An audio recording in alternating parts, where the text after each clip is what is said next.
لوگ جو public sentiment ہے وہ یہ چاہتے ہیں کہ اسلامک نظام آئے اور شریعت نافذ ہو. ڈونٹ یو تھنک کہ ہمارا جو پبلک ہے ہماری جو پبلک ہے وہ تو ابھی بیسک نیڈز اپنی کی جد و جہد کر رہی, روٹی کپڑا اور مکان, اور ابھی مہنگائی سے وہ جوجھ رہی ہے, تو وہ ان کو فرق پڑتا ہے اس طرح کی گفتگو سے؟ ایبسلیوٹلی پڑتا ہے.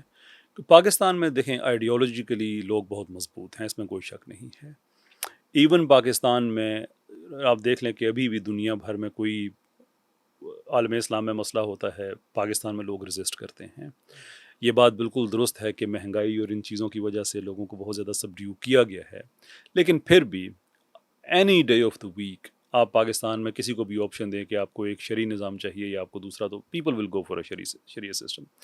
اب جو آپ نے بات کہی مہنگائی اور یہ باقی ساری جو چیزیں ہیں, لوگ ہم جو کیس پریزنٹ کر رہے ہیں پاکستان میں ایک ڈائریکٹ ریبٹل کے طور پہ کہ ہمارے سیکولرز ہمارے بچوں کو اس غلط فہمی میں ڈال رہے ہیں کہ جو ریفارمیشنز ہوئی تھیں ان میں ان کو بتایا گیا کہ تم اس دنیا میں سوچو, یہ آخرت کے لیے کرسچینٹی صرف نہیں ہے, اس دنیا میں اپنی عقل کو استعمال کرو وغیرہ, کہ اسلام کو ریفارم کر دے. جو رینڈ کارپوریشن نے کہا تھا کہ ہمیں اس طرح کے لوگ چاہیے ماڈرنسٹ جو کہ اسلام کو ریفارم کرنے کی بات کریں. کیوں؟ اس لیے کہ وہ عام عوام کے ذہن میں یہ تاثر دے رہے ہیں, ڈال رہے ہیں کہ اگر آپ نے اسلام پہ عمل کیا تو یہ صرف آخرت کا معاملہ رہ جائے گا, دنیا میں تو صرف آپ کہیں گے اللہ کی مرضی ہے, تقدیر ہے, یہ ہو جائے گا, وہ ہو جائے گا. حالانکہ یہ قطعی طور پہ اسلام کا موقف نہیں ہے. اسلام کے لیے بدر سے لے کر کربلا اینڈ آن ورڈز کیا لوگ ہاتھ پہ ہاتھ رکھ کے بیٹھے ہوئے تھے, against the odds they stood up. انہوں نے بزنسز کیے, انہوں نے نئی تجارتی راہیں کھولی, انہوں نے دنیا کو ایک سائنٹیفک سسٹم دیا, فلسافیکل سسٹم دیا, محنت کی اپنی اپنی فیلڈس میں, اسٹرانومی, اب اینی فیلڈ, میڈیکل, آپ کچھ بھی دیکھیں کہ اسلام کا یہ مزاج ہے.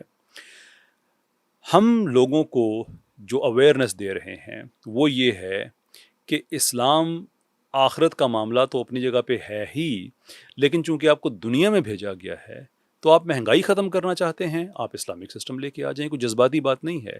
There is a rational construct behind that کہ پاکستان میں اگر شریعت آتی ہے پاکستان میں مہنگائی ختم ہو اس میں جاتی ہے. پرویز ہود بھائی نے یہ کہا کہ وہ بھی پاکستان کے, آپ تو خیر نہیں مانتے لیکن بہت ساری دنیا ان کو انٹلیکچوئل مانتی ہے, انہوں نے کہا نہیں, کہ میں بھی مانتا اسلامک اکانومک نظام ایک فراڈ ہے اور یہ کچھ بھی نہیں ہے. میں ان کو انٹلیکچوئل مانتا ہوں. میرا ان سے شکوہ صرف یہ ہے کہ جن چیزوں کے بارے میں وہ جس کی الف بے بھی نہیں جانتے, جس کی وہ الف بے بھی نہیں جانتے, وہ ان چیزوں پہ بھی بڑی بے دریغ طریقے سے رائے دے دیتے ہیں. مثال کے طور پہ ان کے اس ویڈیو کے جواب میں نے تقریباً کوئی 35 منٹ کا ویڈیو بنایا تھا جس میں نے ان کو اسلامک اکانومی کے 4 سے 5 لیئرز بتائے تھے. And I can guarantee you Bukhari sahib, he doesn't know any of that. مجھے ایشو صرف ان لوگوں سے یہ ہے کہ یہ غزالی پہ بات کرتے ہیں, دے ہیو زیرو نالج. یہ اسلام کی اکانومی پہ بات کرتے ہیں, دے ہیو زیرو نالج. یہ اسلام کی پولیٹیکل تھیوری پہ بات کرتے ہیں, دے ہیو زیرو نالج. یہ ایکسپرٹس کیوں بن گئے ہیں اس چیز کے جس کے بارے میں کچھ بھی نہیں پتا. میں ایک عام اگزامپل میں دیا کرتا ہوں, آپ رینڈملی پرویز ہود بھائی صاحب کو بٹھا کے کہیں کہ اسلامک اکانومی میں ایک چیز ہوتی ہے جسے حسبہ میکنزم کہا جاتا ہے, ذرا 2 لائنوں میں بتائیں وہ کیا ہوتا ہے. I can guarantee you he wouldn't even know کہ اس لفظ کا مطلب کیا ہے, کہ اسلام اپنی اکانومی کو گورن کیسے کرتا ہے, اس میں چیک اینڈ بیلنس کیسے آتا ہے.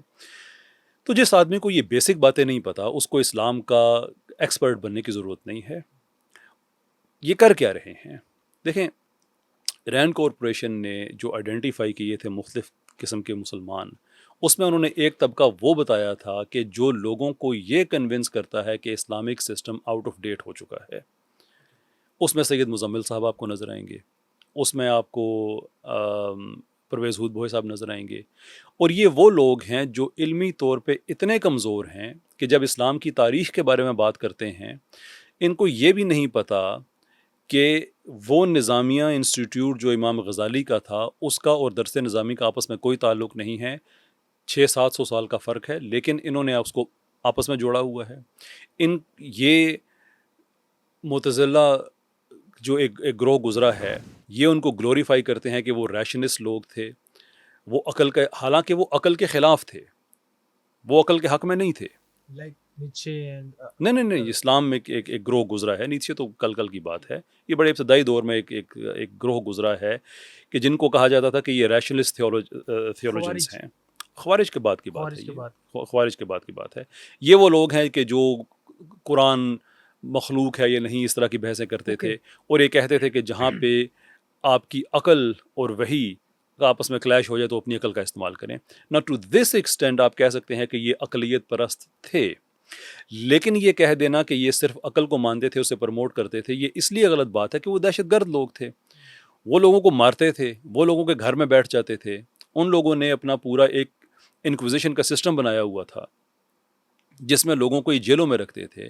امام احمد بن حنبل کو جیل میں ڈالا اور ہر روز نکال کے یہ ان کو. وہ دور تو نہیں ہے حجاج بن یوسف والا دور؟ نہیں، یہ ساری باتیں، یہ اگر آپ جو کرونالوجی اسلام کی دیکھیں تو یہ جب اسلام کے اندر اسکولاسٹک فلسفی ڈیولپ ہونا شروع ہوئی، یہ اس زمانے کی باتیں ہیں.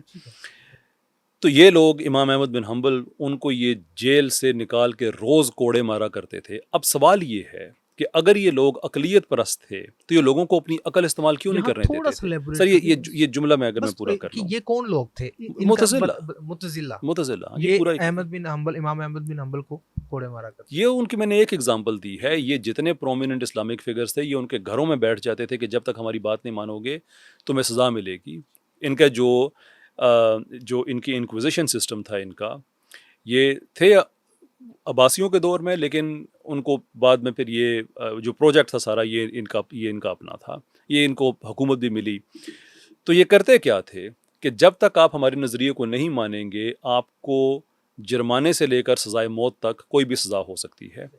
ہمارا یہ طبقہ پرویز ہود بھوئے اور مزمل اور یہ جتنے لوگ ہیں یہ ان کو گلوریفائی کرتے ہیں اقلیت پرست. میں یہ پوچھتا ہوں کہ اگر یہ لوگ عقل کے ہی اتنے معترف تھے تو یہ دوسرے کو عقل استعمال کیوں نہیں کرنے دیتے تھے کہ میں عقل استعمال کرتے ہوئے آپ سے اختلاف کرنا چاہتا ہوں؟ وہ کہتے تھے کہ اپنی عقل کو سسپینڈ کر کے اگر ہماری تم نے بات نہ مانی تو ہم تمہیں ماریں گے. یہ اپنے زمانے کے داعش کے مزاج کے لوگ تھے. اور اگر آج پاکستان میں ہوتے تو انہوں نے جو مزمل صاحب اور ہود بھوئے صاحب کے ساتھ کرنا تھا دنیا مثالیں دیتی ان کی. ان میں کوئی برداشت نہیں تھی. وہ پورے دہشت گرد لوگ تھے، ایکسٹریمسٹ لوگ تھے. لیکن ان لوگوں نے ان کو گلوریفائی کیا ہوا. ان لوگوں نے اسلام کی تاریخ کے اور چونکہ پتہ نہیں ہے، اور ان میں سے ایک صاحب تو ایسے بھی ہیں کہ جو یہ فرما رہے تھے کہ معتزلہ کی گورنمنٹ آئی لیکن جب فال آف بغداد ہوا تو ان کی حکومت ختم ہو گئی. او بھائی 200-300 سال کا فرق ہے اس میں. وہ 851 میں گئے، یہ 1258 کا واقعہ ہے.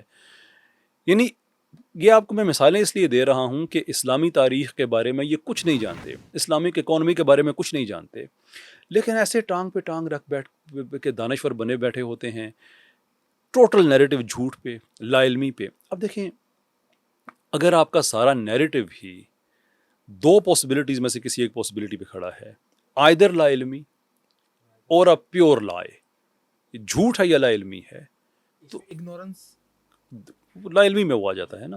تو آپ کی اگنورنس اگر ہے تو آپ سے دوسرے پہ کیوں پروجیکٹ کر رہے ہیں؟ اس لیے ان کا یہ کہنا کہ اسلامک اکانومی بکواس ہے یا یہ ہے یا وہ ہے، they have zero knowledge about it. کوئی اگر ان سے کہیں کہ آپ دنیا کی 400 سال تک دنیا کے بڑے حصے میں ایک اکانومی کا غلبہ، ایون جو نان مسلم تھے وہ بھی اس سسٹم کے بینیفیشری تھے، اس کو کہہ دینا کہ یہ سارا بکواس ہے. اور میں یہاں پرویز ہود بھوئے صاحب کے دفاع میں ایک بات کہوں گا. ہی ڈنٹ سے کہ اسلامک اکانومی بکواس ہے. انہوں نے یہ کہا تھا کہ یہ دعویٰ کرنا کہ اسلام کا اکنامک سسٹم ہے یہ دعویٰ بکواس ہے. So I want to be fair with ہم.